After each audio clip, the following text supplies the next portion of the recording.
and bring in Jonathan Turley, constitutional law attorney, GWU law professor, also a Fox News contributor. Jonathan, we got a response from the White House to this ruling. They tell Fox our administration will continue to aggressively defend the SAVE plan, and we won't stop fighting against Republican elected officials' efforts to raise costs on millions of their own constituents' student loan payments. Now, they're saying that so far 8 million students have had reduced payments under the plan. They might consider that success, mission accomplished. I don't know.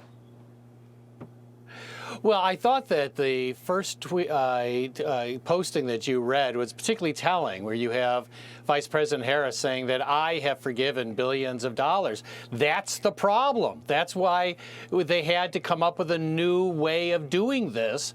The Supreme Court previously struck down efforts under the HEROES Act to forgive hundreds of billions of dollars and basically said you need to go to Congress. That's what happens in a democratic system. You go and you get the votes in Congress. And instead of doing that, they came up with another statute. And they said, OK, we're just going to do it unilaterally under the NEA, this Education Act. And now these lower courts are beginning to question that. But it really comes down to that posting. We have a system where before you give away billions of dollars, you really should go to Congress and ask them. We have towering debt in this country. But Harris is running on this. This is part of the Joy campaign. Nothing says joy as much as not having to pay your debts.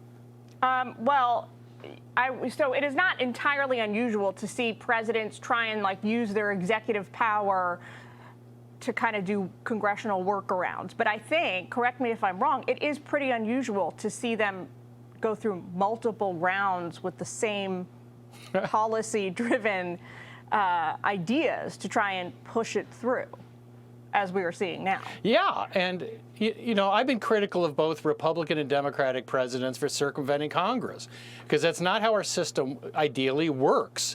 And what's happened here is after a stinging defeat in front of the Supreme Court saying you are circumventing the Constitution, this is an unconstitutional effort to give away hundreds of billions of dollars, instead of going to Congress and saying, okay, let's have the vote, they came up with another statute. And if the NEA fails, I don't know what they're going to do. Maybe they're going to say this falls under FEMA's hurricane fund. I mean, they seem to be willing to do any type of argument except an argument to Congress, to ask the representatives of the people, do you want to write off hundreds of billions of dollars in debt?